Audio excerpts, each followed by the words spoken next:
¿Se ve? Sí. Gracias. Bien. Algunas aplicaciones de este método que acabamos de ver, de la absorción. Podemos ver dos enfoques. ¿Los separamos porque el producto es valioso? ¿O lo separamos porque el producto hay que desecharlo de otra manera porque es contaminante? Pueden ser esas dos alternativas. Ver, permitir. Ya.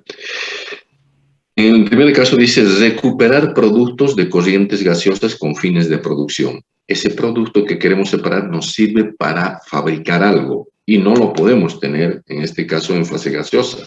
Lo quiero tener yo a un estado alto de pureza, eliminando ese otro componente de la mezcla gaseosa. Por ejemplo, dice la producción industrial de disoluciones ácidas o básicas en agua. Ácido clorhídrico, sulfúrico, nítrico, hidróxido de amonio, amónico.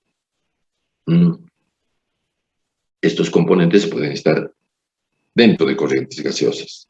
Y la otra opción es recuperación de gases ácidos que están en otra mezcla, como sulfídrico, mercaptanos, dióxido de carbono, con disoluciones de aminas. Hay muchos componentes que lo importante es separarlos porque eso va a formar parte de un producto final. Y entonces lo tengo que separar de donde se encuentra originalmente. En otros casos, para el control de emisiones de contaminantes, normalmente los gases salen por la chimenea en una determinada industria. Bueno, pues, pero por la chimenea los gases que salen deben ser gases relativamente limpios, evitando altos grados de concentración de contaminantes porque afectamos el medio ambiente y además hay normas para aquello. Y en un proceso industrial siempre va a existir la posibilidad de tener componentes que sí afectan al medio ambiente y por lo tanto hay que tratar de eliminarlos, pero sin afectar ese medio ambiente. Y lo que normalmente se hace es de que, llámese gases de combustión o algún otro tipo de emanaciones de gases, podemos nosotros estar incorporando en esos gases despachados por chimenea algunos componentes con altos grados de concentración y por lo tanto hay que eliminarlos, hay que evitar que salgan con esos gases y para eso hay que separarlo de esa corriente gaseosa y eso es lo que hace la absorción.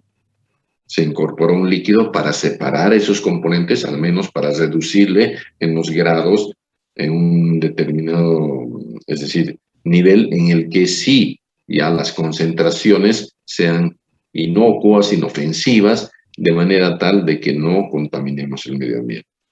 Control de emisiones de contaminantes a la atmósfera, deteniendo las sustancias contaminantes.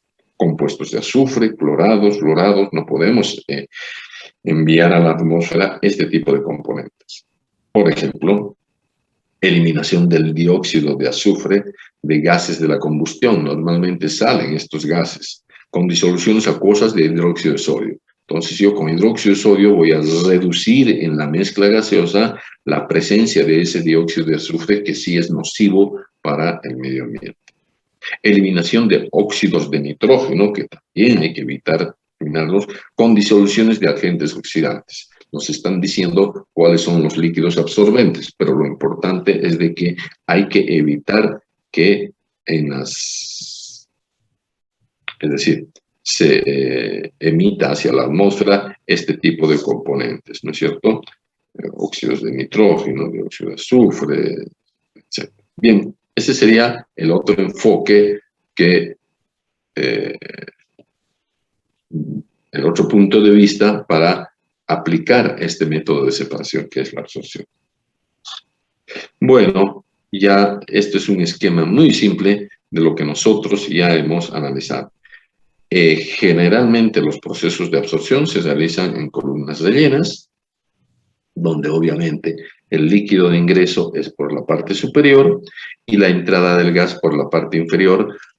Como sabemos que el gas va a tender a ir para arriba por su baja densidad y el líquido para abajo, Entonces, ahí es donde nosotros vamos a hacer de que se establezca el íntimo contacto, porque hay un relleno que se convierte de alguna manera, podríamos pensar, en una resistencia al flujo, pero esa resistencia al flujo me permite que exista un cierto tiempo de residencia entre el líquido que está mojando a ese relleno y el gas que también está en contacto con ese relleno. Y ahí es donde se ponen en contacto el líquido y el gas, que son los componentes que forman parte de este proceso de separación. Bien, y ahí es donde se produce la difusión del soluto hacia el líquido, ¿no es cierto? Eso ya lo hemos explicado. Bueno, pues aquí la entrada del gas estará con una concentración elevada y aquí estará con una concentración bajita. Y aquí la concentración puede generalmente ser cero, pero aquí es donde nos interesa que la concentración del soluto sea elevada. Pero esto va a estar con un líquido. Entonces de aquí habrá otro proceso más de separación, pero ya está en fase líquida y ya no estamos emitiendo hacia la atmósfera algún otro componente. O ya lo tenemos en fase líquida para procesarlo y obtener un producto final. Bueno, ese era el esquema simple. Este tipo de rellenos, la característica fundamental es de que deben cumplir ciertas condiciones, los rellenos. ¿Y cuáles son? Tienen diferentes formas. Entre todos deben cumplir ciertos requisitos que los veremos más adelante. Aquí son los más utilizados, típicos, dice.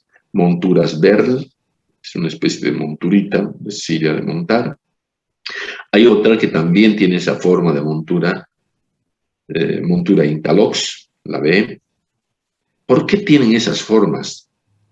Porque nos están ofreciendo una gran superficie de contacto. Todo esto va a mojar el líquido y el gas. Y en la parte de abajo también, pues. Entonces, estas formas, aunque parecen medio caprichosas, son las que nos ofrecen una gran superficie de contacto. Bueno, está el anillo Raschig. Ustedes dirán, pero esto no tiene mucho que ver con los otros. Claro, pero es más barato. Y estos son más caros. Entonces, ahí es donde hay que hacer una valoración para ver cuál es el que utilizamos. Pero de todas maneras, estos anillos ofrecen toda para esta parte externa como superficie de contacto y toda la parte interna de este huequito que se le ha hecho a este anillo. Y están los anillos PAL, que también son metálicos estos, donde prácticamente es una especie de tubo abierto a ambos lados y donde se le ha hecho aperturas más laterales como una... Ahí están, como lengüetas a objeto de generarle mayor área de transferencia de calor. Y aquí nos están diciendo que las distribuciones del relleno pueden realizarse de dos formas, lo habíamos indicado, al azar y ordenados. Claro que nos orienta un poco en el sentido de que para qué caso se coloca al azar y en qué caso se lo coloca ordenado. Al azar es lógico que nosotros vamos a trabajar con rellenos pequeños. Imagínense ustedes con rellenos de 1 pulgada y una columna de 5 metros, no vamos a estar poniendo ordenaditos las monturas, los anillos, anillos Raschig, no lo van a tener ordenadito. Es un trabajo muy moroso y que ante cualquier circunstancia se caen además, porque son de poco peso al ser chiquitos. Entonces, generalmente, aquí dice, para tamaños menores a 3 pulgadas de el relleno, generalmente la distribución es al azar, ¿cierto? Y nos hablan... y cuando los anillos son menores a 1 pulgada, esos anillitos son los que generalmente se utilizan a nivel de laboratorio o máximo planta piloto. Una planta piloto no es otra cosa que una serie de equipos en los que se hace lo mismo que una industria. Metemos materia prima y sacamos un producto final. Pero ¿cuál es la diferencia entre planta piloto y escala industrial?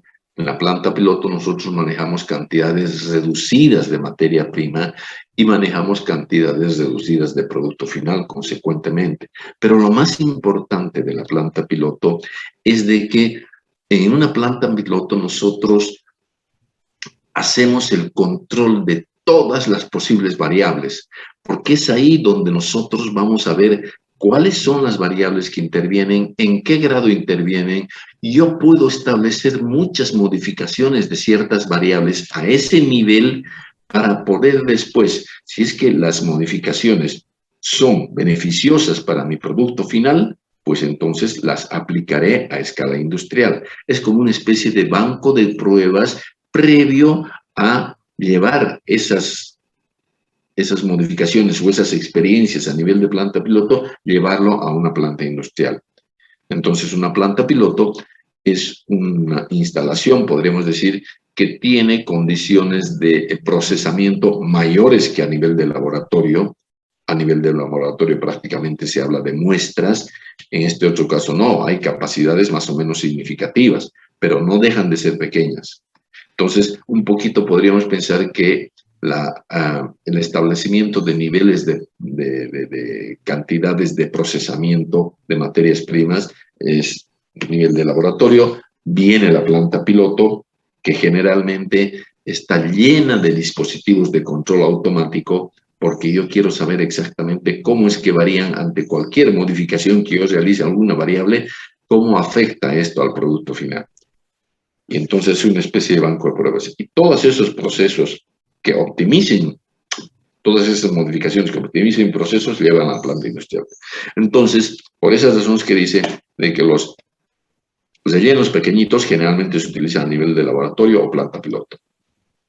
Y ya cuando son grandes, entonces se puede sin ningún problema ponerlos ordenados entre 2 y 8 pulgadas. Esas son recomendaciones. Puedo poner también al azar para estos tamaños grandes. Y aquí es donde una cosa fundamental que nosotros, para poder tener un rendimiento lo más elevado posible, que no llegue al 100% en un proceso de absorción, que son bajos los rendimientos, estamos hablando de un 30, 40, 50, 60% de rendimiento, no es más. Pero ¿cuáles son las características de que deben cumplir los rellenos? Que si no cumplen, entonces el proceso es mucho peor. Los rendimientos son mucho más bajos. Químicamente inerte frente a los fluidos, lógico. Ese relleno no tiene que reaccionar. Desde el momento en que reacciona y se forma otro producto, adiós. Chao proceso. Entonces, químicamente inerte nos indica de que ese anillo del que está fabricado no tiene que reaccionar en absoluto, ni con el líquido absorbente, ni con el gas que es la alimentación. 2, resistente mecánicamente sin tener un peso excesivo. Es decir, tenemos que evitar que se rompan. Generalmente estos anillos son de cerámica. Pueden ser metálicos, pueden ser de vidrio, pueden ser de otro material, pero existe la posibilidad de que se rompan. Y ahí es donde se desproporciona, digamos, la distribución. Hay que evitar aquello también. Porque si bien es cierto, si un relleno se rompe, ustedes dirán, ah, no, pues mejor, hay más área de transferencia de calor en pedacitos. Pero cuando nosotros tenemos en una columna de 5 metros y tenemos un relleno de 3 y hay rellenos que se han roto, ¿cuál es el problema? Si bien reducimos el tamaño, incrementamos el área de transferencia de calor, pero al reducir el tamaño estamos generando una mayor resistencia que imposibilita al líquido bajar más que al gas subir. El gas es más fácil que suba y eso puede producir retenciones del líquido en la columna y eso puede generar hasta inundaciones.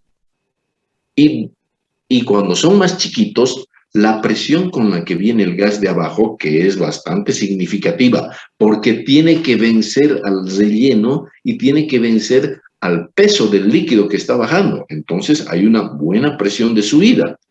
Y si nosotros tenemos al relleno roto, entonces esos pedazos pequeños van a tender a subir y se va a desordenar completamente el proceso.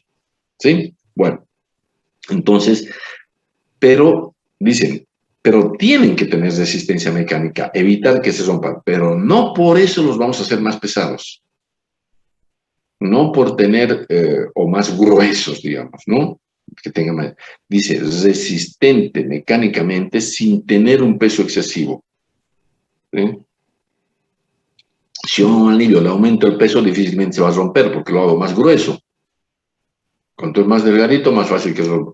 Pero si por tener yo una resistencia mecánica lo hago más grueso, estoy incrementando el peso. Y también hay que evitar esos pesos excesivos porque yo voy a tener alturas significativas de relleno y un peso excesivo, ¿qué va a pasar? Va a romper al relleno que está en el fondo por ese elevado peso. ¿Ve? Son todas cosas concatenadas. Sigamos. Tener pasos adecuados para ambas corrientes sin excesiva retención del líquido. Es decir, que fluyan medio que sin mucha dificultad. Dice, tener pasos adecuados para ambas corrientes sin excesiva retención del líquido. Es decir, que no haya una excesiva retención del líquido o caída de presión. Es decir, cuando decimos que no hay excesiva retención del líquido, no tiene que ser muy tupido también el relleno, porque si no, esa retención genera inundación. O por el otro lado, si es que existe mucha retención, es muy tupido, voy a necesitar una presión muy alta en el gas y entonces eso puede generar desmoronamientos también y modificaciones de las posiciones del relleno. Y eso afecta al proceso de separación. Proporcionar un buen contacto entre el líquido y el gas. ¿Eso qué significa? Tener un buen área por unidad de volumen. El área donde se pone en contacto, el área de contacto entre fases debe ser elevado por unidad de volumen. Y finalmente, y no porque esté al último, es el menos importante, el costo. Quizás en algunos casos hasta es el más importante. Porque de eso depende también el costo del producto final, las utilidades que se generan y la posibilidad de venta. Porque si hago un producto y hago todo lo mejor técnicamente, el producto va a salir caro. Pero si la competencia tiene productos similares más baratos, ojo con eso, ¿no? Tiene que ser vendible. Los materiales que generalmente se utilizan para este tipo de rellenos deben ser baratos, bueno, esa es la condición para tener coste, inertes, no reaccionar, ligeros, no ser pesados. ¿Y cuáles son? Arcilla generalmente, porcelana, algunos plásticos con alto grado de dureza, obviamente, aceros, aluminios, también pueden haber metales. No. Y aquí entramos a lo que significa el diseño. ¿Qué entendemos por diseño, básicamente, de una columna de relleno? No vamos a entrar otra vez a las ecuaciones, pero bueno, recordemos. ¿Cuál es el objetivo del diseño? Conseguir el máximo de transferencia de los componentes con el mínimo consumo energético y tamaño de columna, es decir, con el mínimo costo. Miren ustedes, queremos lograr la máxima transferencia del soluto, tratar de separar lo máximo que pueda yo de esa mezcla original en la que se encuentra, pero de la manera más... Así nomás sale. Pero para lograr una máxima separación del soluto, yo voy a tener que elegir un líquido absorbente bastante selectivo, que sea capaz de absorber lo máximo. Y ese líquido selectivo no es barato, y ya es caro. Entonces tenemos que aceptar nomás componentes caros, porque si yo le meto agua, que es lo más barato, voy a separar, pero no mucho. Y entonces mi grado de separación, mi rendimiento de separación no va a ser bueno. Y entonces mi producto final va a ser menor. Entonces mi costo va a tener que ser mayor. O sea, todo está relacionado. Bueno, y diseñar una columna de absorción implica calcular la altura de relleno. Eso es. Cuando nosotros decimos, vamos a diseñar una columna, ¿qué altura de relleno necesitamos para qué? A partir de un I1 que se encuentra en el gas, yo obtenga un XN que se encuentra en el líquido. Eso es. Sabiendo de que este se va a transferir. ¿Qué altura necesito para lograr la separación de un 90 y pico % del soluto que se encuentra acá? Básicamente es eso. Calcular la altura del relleno necesario para lograr la separación. Si yo pongo un líquido barato, de bajo costo, el grado de separación no es bueno, voy a necesitar una columna más alta. Entonces, me ahorro en el líquido absorbente, pero gasto en inversión inicial, altura de columna. O al revés, si yo pongo un líquido absorbente caro, bastante selectivo, entonces mi altura de columna va a ser pequeñita. Entonces voy a gastar poco en la inversión inicial, pero mi costo operativo va a crecer. Hay que establecer un balance, hay que establecer una función objetivo, y ahí es donde se verá cuál es la relación más adecuada, más equilibrada, que minimice los costos. Los costos generalmente, en función del relleno, los costos fijos, a medida que crece el tamaño, crece. En cambio, hay otros costos que también pueden disminuir. Es inverso, el costo operativo con la inversión. Y sumados estos costos, costo 1, costo 2, nos va a dar una cosa así. Si este es el costo, este es el costo más bajo. En esta zona tengo que trabajar, porque es el costo. Aquí es alto, aquí es alto, el costo. Este es el costo más bajo. Y entonces tendremos que definir condiciones de tratar de trabajar con este costo. Entonces, ni columna muy grande, ni líquido tremendamente selectivo, recontra de 1000, carísimo, etc. La idea básicamente pasa por ahí.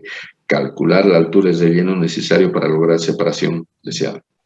Otros parámetros de diseño, el diámetro de columna. Obviamente, una vez que nosotros tenemos altura, tenemos que tener un diámetro, digamos, no simétrico, sino más o menos compatible. No podemos hacer una columna ni muy flaca ni muy gorda. Caudales, ¿con qué caudales vamos a trabajar? Y esto está referido al grado de pérdida de carga que se tiene que tener, y de alguna manera también el grado de separación. Y el tipo de relleno, ¿cuál vamos a utilizar? Una cosa es cuánto relleno pongo, y otra cosa es qué tipo de relleno pongo. Entonces, ahí viene otra vez el tema del costo. Yo puedo poner un anillo Raschig, pero caramba, como la separación no es buena, el área que ofrece no es buena, ahí crece la columna. Y si yo pongo un anillo con mucha más área de transferencia, puede ser que sea más baja la columna, pero ahí el costo del relleno va a ser alto. Entonces, esas son cosas que no es que se contrapongan, sino que hay que establecer estados de relaciones de compromiso sin excedernos en ninguno de los dos lados. Datos de diseño que son conocidos normalmente: condiciones de presión y temperatura, composición de las corrientes de entrada, composición del gas de salida, es decir, el gas de salida yo no quiero que salga más del 0,05%, ahí está. Quiero que se elimine todo y solamente quede estito, ahí es un dato. Bueno. Otra vez, aquí nos están dando justamente cuáles son los datos, caudal y composición. Básicamente, eso es. Y esta es la incógnita. ¿Cuál es la composición de salida? Sabiendo de que con una composición de entrada y sabiendo que separamos, entonces, ¿cuál es la composición de salida? Básicamente es eso. Bueno, y aquí ya no quiero entrar a diseños. Esto sí, otros equipos de absorción. Hemos analizado las columnas rellenas, sus características. Pero la separación de uno o varios componentes de una mezcla gaseosa no solamente se hace en columnas rellenas, sino que también se hace en columnas de plato, lo hemos dicho. Y entonces un poquito aquí estamos estableciendo la comparación. Las columnas de plato, condiciones que favorecen a las columnas de relleno. Es decir, que es preferible utilizar columnas de relleno frente a columnas de plato. Cuando las columnas son de pequeño diámetro,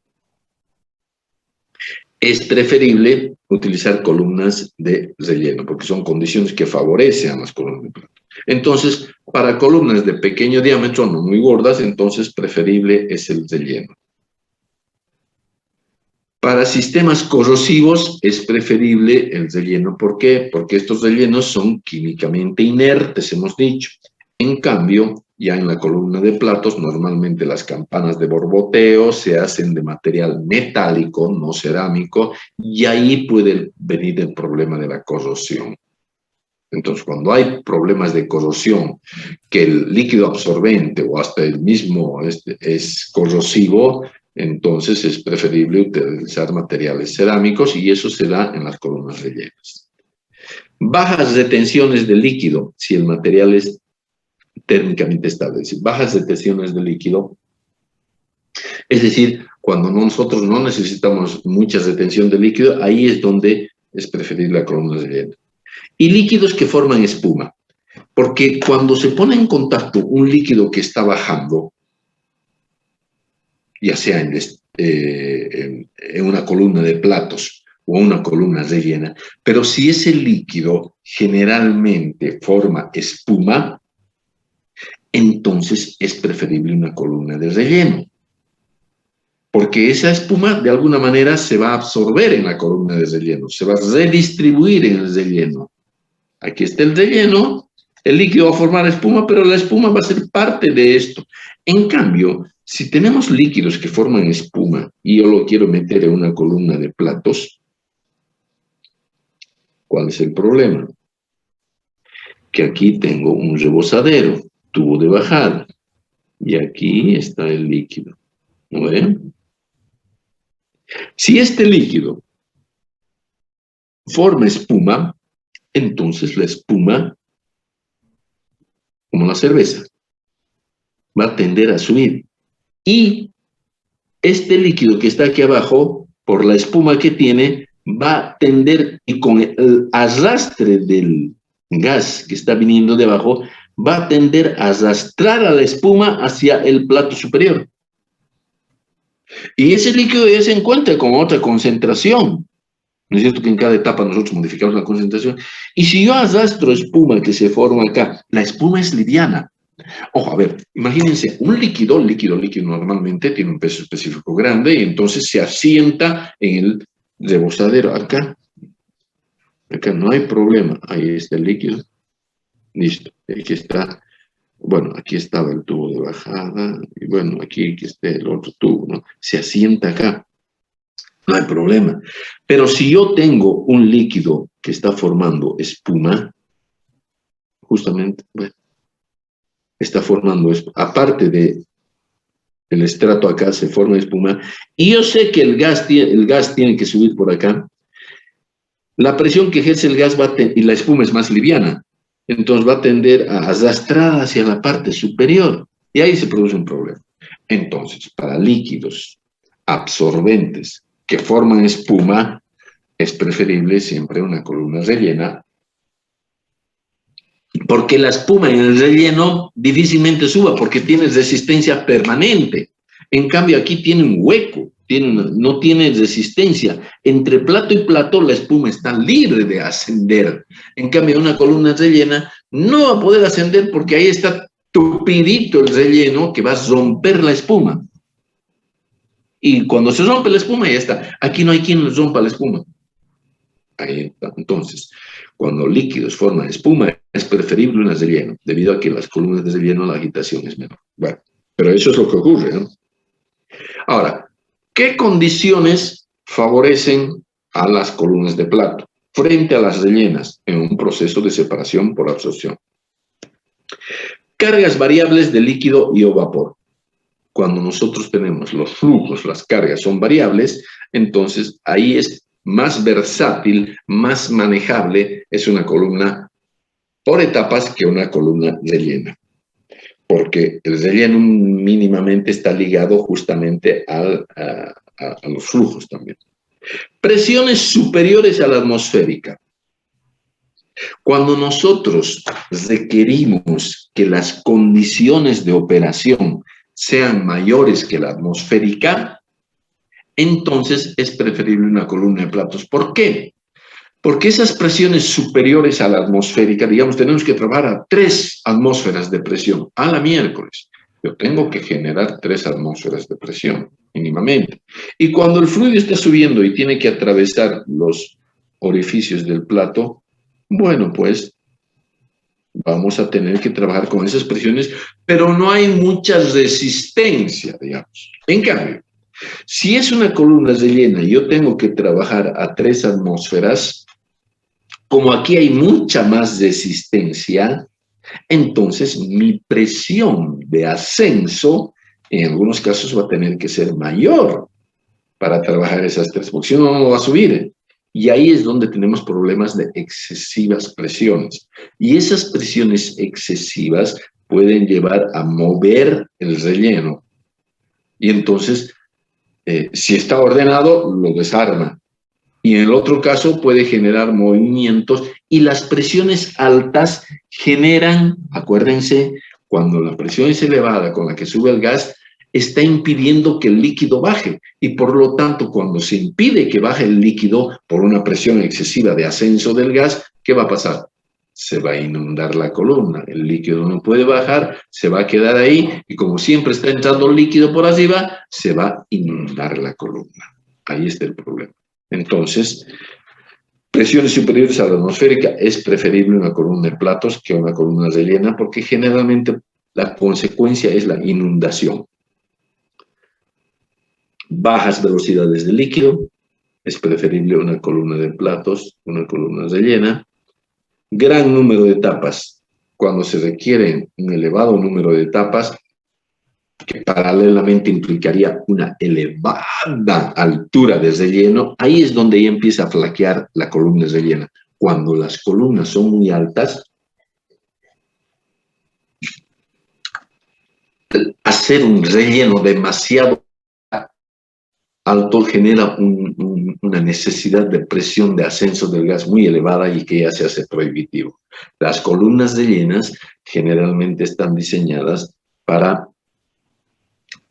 no muy elevadas alturas de columna. Bueno, elevados tiempos de residencia del líquido. Cuando los tiempos de residencia son elevados por la necesidad de establecer ese íntimo contacto, es preferible una columna de platos que una columna rellena. Y bueno, posible ensuciamiento. Las columnas de platos son más fáciles de limpiar. Cuando hay la posibilidad de ensuciamiento por ciertos componentes que puedan tener, ya sea el gas o ya sea el líquido generalmente, la limpieza de una columna de platos, el mantenimiento es más fácil que una columna rellena. ¿Sí? Y bueno, y finalmente esfuerzos térmicos o mecánicos que puedan provocar rotura del relleno. Cuando los esfuerzos mecánicos son significativos, es preferible una columna de platos donde las campanas de borboteo son metálicas que una columna rellena que puede romper los rellenos cerámicos. Ya. Esas son características que son importantes. Bueno, listo. Creo que con eso más o menos hemos redondeado.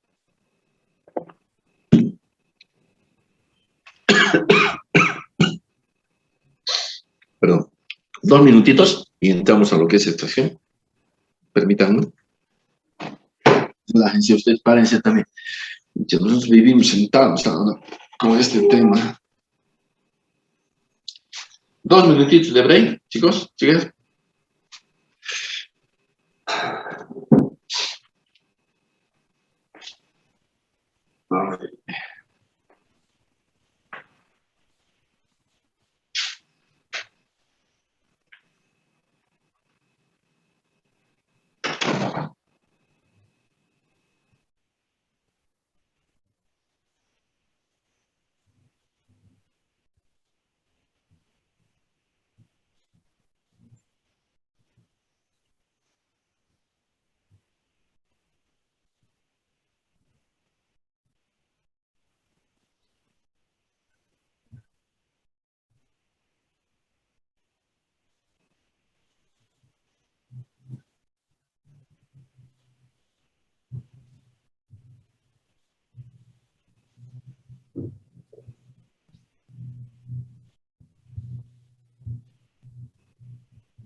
Bueno, de vuelta.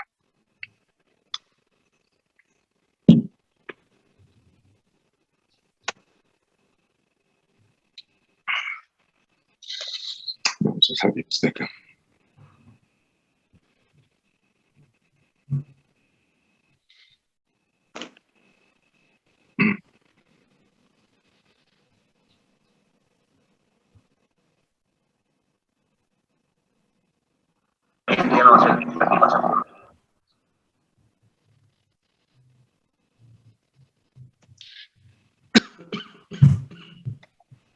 ¿Estamos?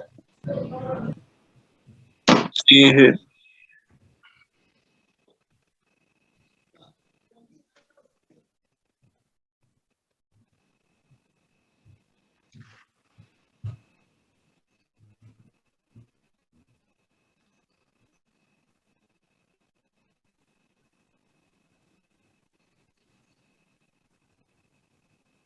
Estoy admitiendo.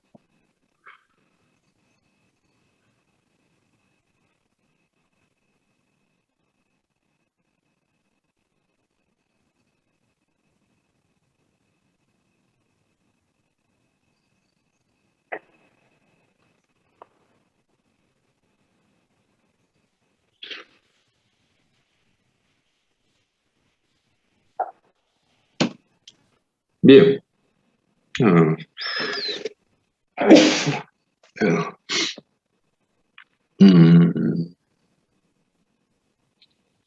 Extracción líquido-líquido. Esta es otra operación de separación de componentes de una mezcla, que en determinadas condiciones es preferible frente a un proceso de separación por destilación, en este caso.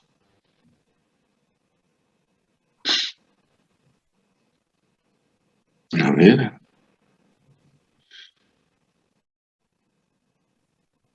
Caramba.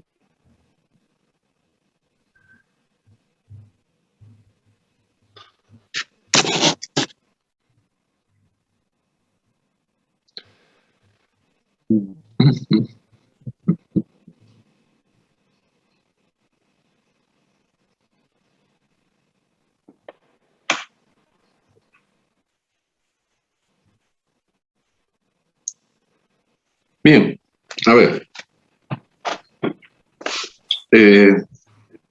Esta operación, de igual manera, y su mismo nombre lo están diciendo, es una extracción de...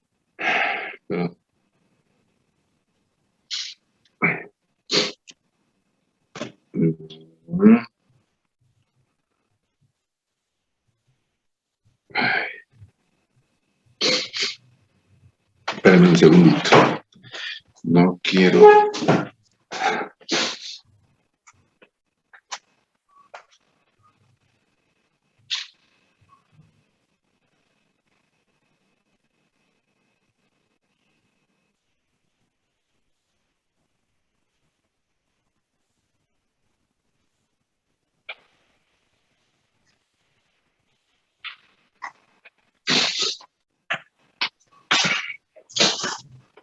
Nosotros los dinosaurios tenemos que tener un poquitito, bastante, un poquitito más cuidado frente a estas, por más de las vacunas, de todo, igual. Así que hay que tratar en lo posible de cuidarse al máximo. Bien, les decía que, a ver, ¿cómo podemos definir este tema? Es la separación de los constituyentes de una disolución líquida. Es decir, partimos de una mezcla, como de costumbre.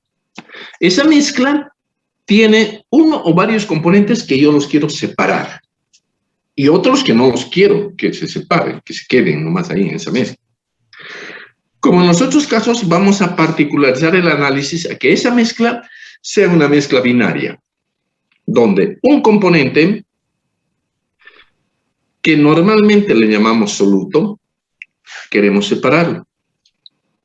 Y el otro componente que se quede en esa mezcla líquida con la mínima cantidad de soluto, porque mi objetivo es separarlo al soluto. Entonces tengo una mezcla líquida. Y para eso, en este caso particular, se requiere de otro agente material externo, no como en la destilación, que solamente era un agente energético, calor. Entonces necesito otro líquido. Claro, a diferencia de la absorción, la mezcla líquida aquí, la mezcla es líquida, no gaseosa.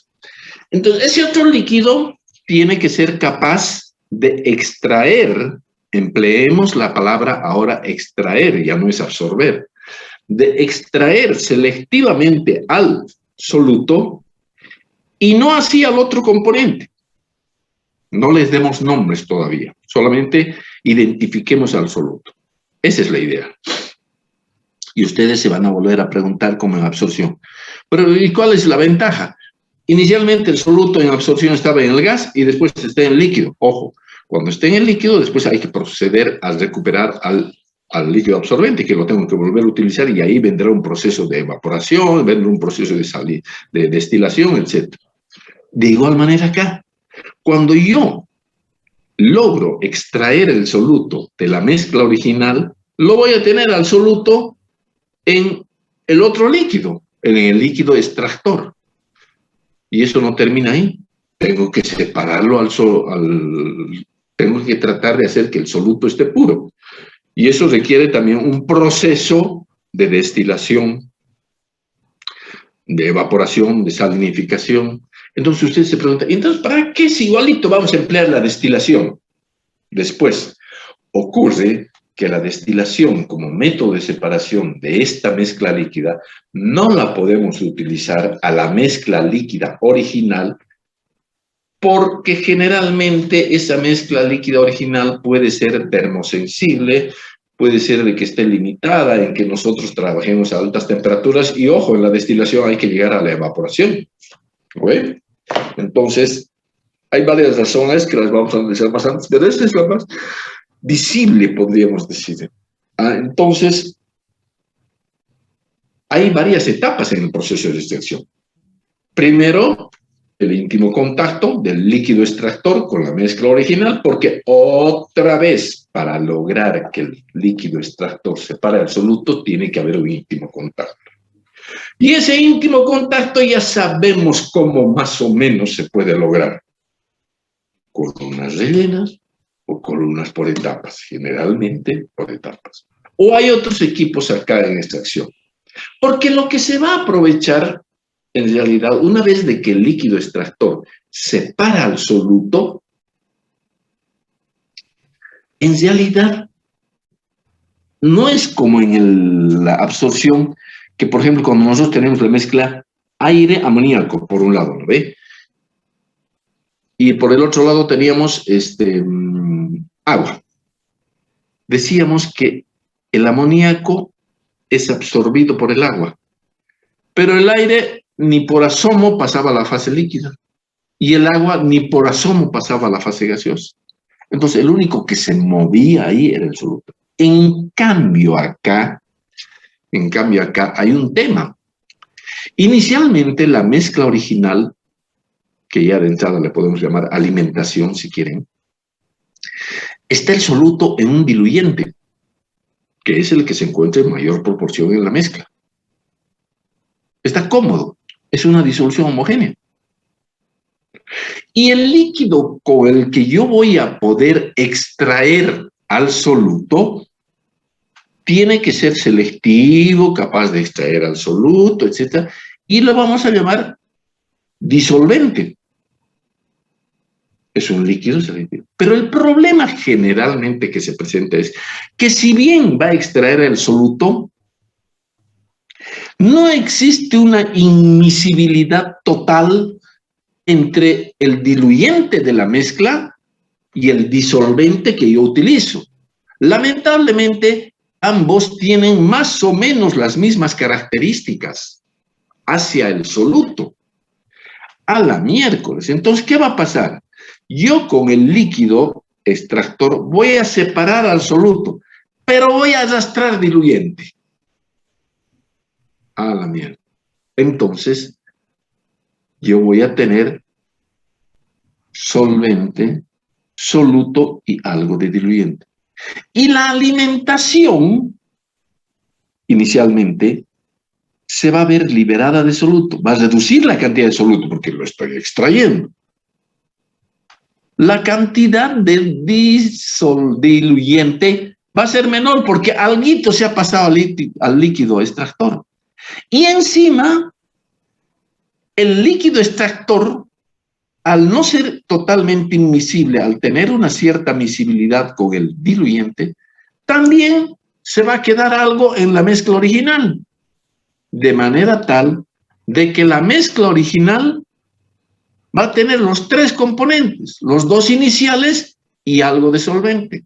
Lógicamente, el soluto en mucha menor cantidad, porque se pasó al otro lado. Y donde se encuentra el líquido extractor, voy a tener al soluto, mi objetivo. Obvio que va a estar el solvente, pero va a haber algo de diluyente. Entonces, generalmente se forman mezclas ternarias. No es como en la absorción. Pucha, se forman mezclas ternarias. Hay alguien, ¿no? Que está afuera. Se forman mezclas ternarias. Y estas mezclas ternarias generalmente difieren, y esa es la posibilidad de poder separar estas mezclas ternarias, para que no sea una sola, difieren en la densidad. Una de ellas va a ser más liviana que la otra. O dicho de otra manera, una de ellas va a ser más pesada que la otra. Y esa diferencia de densidad de estas mezclas es lo que me va a permitir lograr la separación. Pero estoy en peores condiciones, porque antes tenía el soluto solamente con el diluyente, ahora tengo el soluto con el diluyente y con el líquido extractor más. Es ahí donde yo tengo que tratar de separarlo al soluto, al estado de pureza, o dicho de otra manera, recuperar al solvente. Porque el solvente no lo voy a botar, así como el líquido absorbente en absorción no lo iba a botar. Yo separaba el soluto y otra vez lo utilizaba, aunque con alguito ya de soluto, porque no lo puedo separar al 100%. Aquí igual, voy a separar idealmente voy a recuperar, en otras palabras, el solvente, porque lo tengo que volver a utilizar, si no, el producto es re caro, nadie me compra. Básicamente,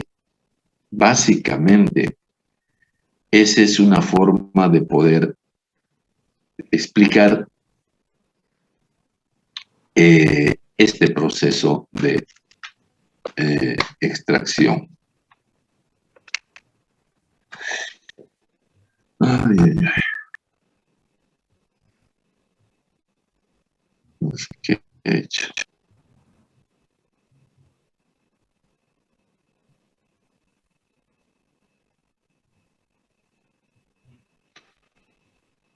No los estoy viendo. Uy, ¿dónde he ido?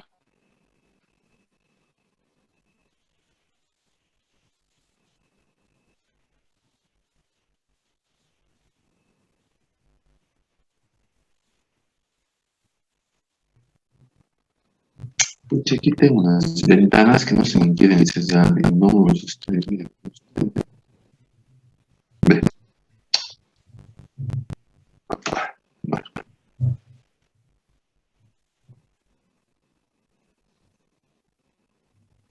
Entonces, la característica fundamental del líquido extractor es de que sea capaz de extraer, entre comillas, selectivamente al soluto.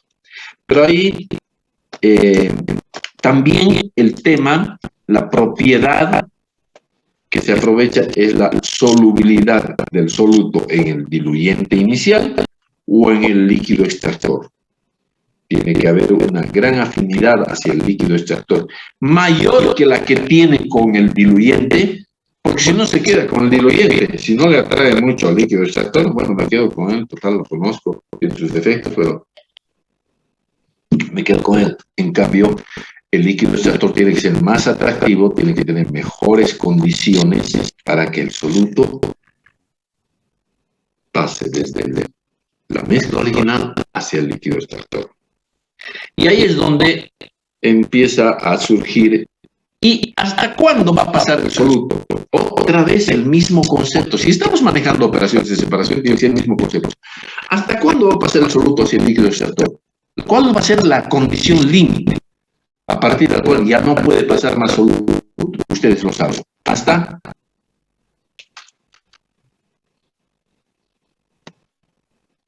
Ay, perdón, pongo ver y no lo acepto.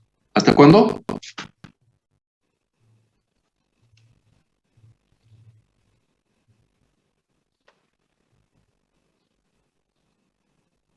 ¿Cuál va a ser el límite? Cuando yo quiera pasar más soluto, no, ya va a tender a volverse.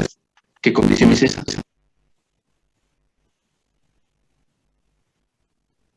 No hemos visto en destilación, no hemos visto en absorción y en extracción es lo mismo.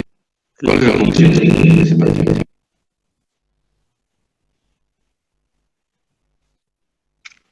Hola.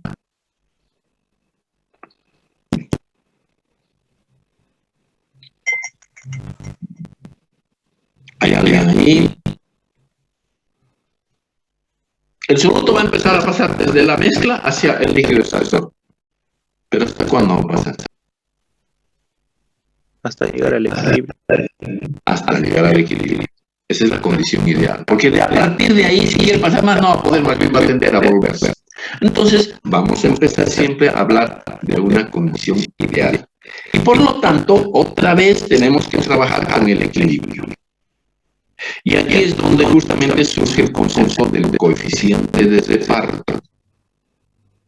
El coeficiente de reparto no es otra cosa que el cociente entre la concentración del soluto en esa fase donde se encuentra el líquido extractor, dividido la concentración del soluto que se tiene en la mezcla original. Esa relación de la concentración del soluto en ambas fases líquidas se denomina coeficiente de reparto.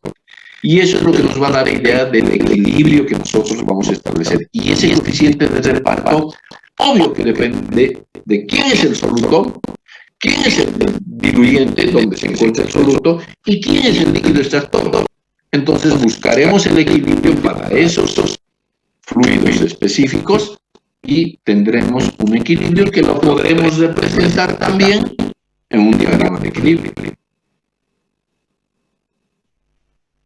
Y generalmente veremos de que esto se va a hacer por decantación o por etapas, generalmente por etapas. Bien. Esa es la idea. Otra vez van a surgir las líneas de operaciones, otra vez va a surgir el equilibrio, porque la forma de poder separar también vamos a caer en lo que significan las curvas por etapas. Bien. Eso es un poquito como introducción a las placas que vamos a ver ahora, y también que obviamente nos van a dar algunas cosas a iterar y explicar de esto que es la extracción líquida. Definición, una de tantas. Es una operación, le llama indirecta, porque habíamos dicho, porque con que el líquido extractor separe al soluto del diluyente original, no termina el proceso. Ese es el proceso de extracción. Esa es, digamos, la etapa esencial. Separar a la abierto, pero como separar no ha ganado nada, perdido, entonces condición. Por eso es indirecta. Después, falta todavía una etapa final, que es la recuperación del solvente o la purificación del soluto. Listo. Operación indirecta de separación de uno o varios componentes de una mezcla líquida. Ahí está la característica. Porque hay una operación que también se llama lixiviación o extracción sólido-líquido, en la que el soluto, así como aquí se encuentra en un líquido, En la extracción líquido, sólido, líquido, los solutos se encuentran en fase sólida, con un componente sólido, el aceite de la soya. Quiero separar el aceite de la soya. ¿Dónde el aceite? En la soya, en la semilla, ahí está. ¿Cómo vamos a separar? Esa operación se denomina extracción sólido-líquido. O quiero separar un aceite esencial de cualquier planta.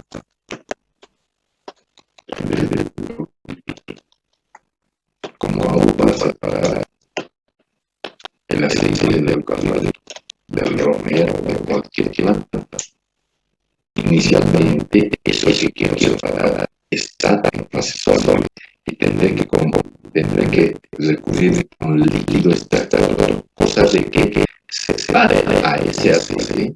Y ese es un proceso también de extracción que se llama sólido-líquido. Es la siguiente operación que no sé si la podemos ver. Pero bueno, sigamos.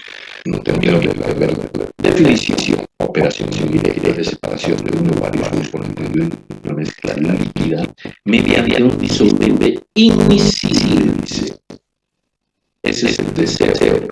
Con ella ya de distinta naturaleza. Esa es la idea. Pero bueno, aplicación. Separación de los componentes de mezclas líquidas y homogéneas en los que no se puede aplicar la destilación. Es una operación directa. Porque con la destilación yo separo indirectamente en el tope obtengo 95% de benceno.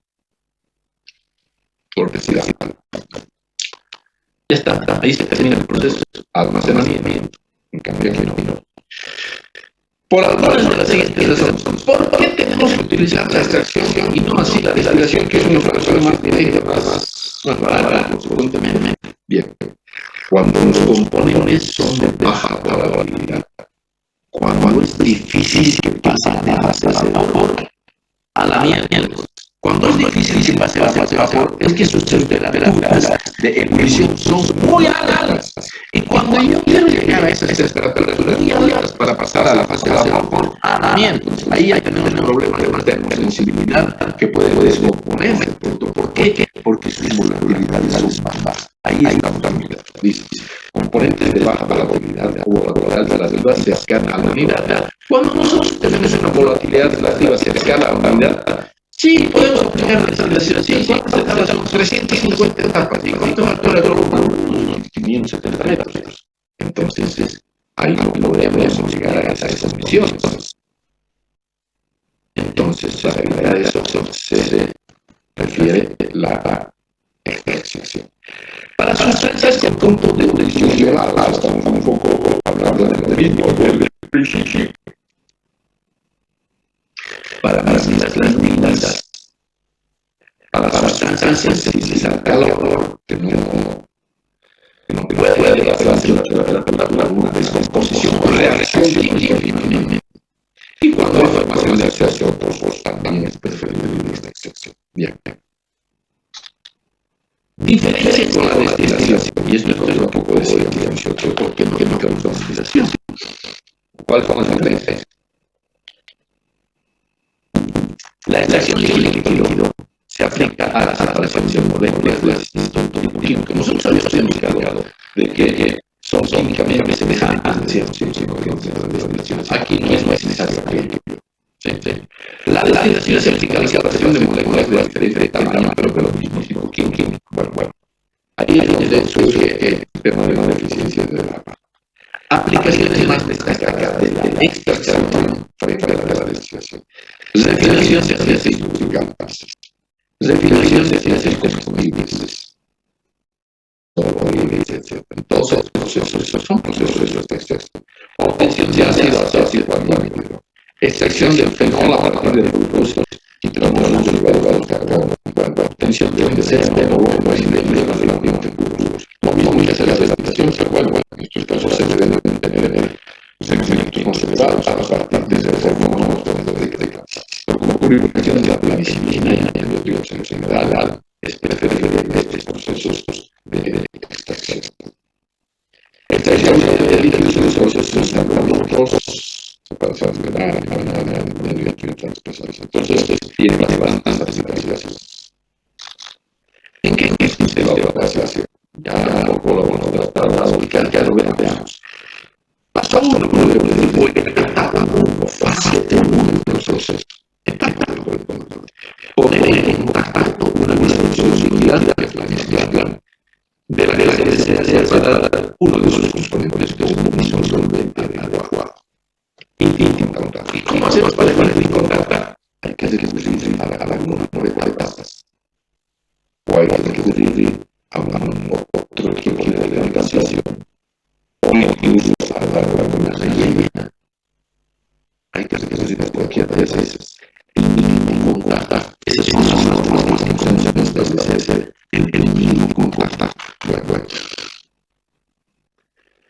La mezcla debe dar lugar a dos fases seguidas. Una vez que se pone el mínimo contacto y se produce la migración del producto desde la mezcla final denominada la alimentación hacia el líquido extracto. La mezcla debe dar las fases iniciales.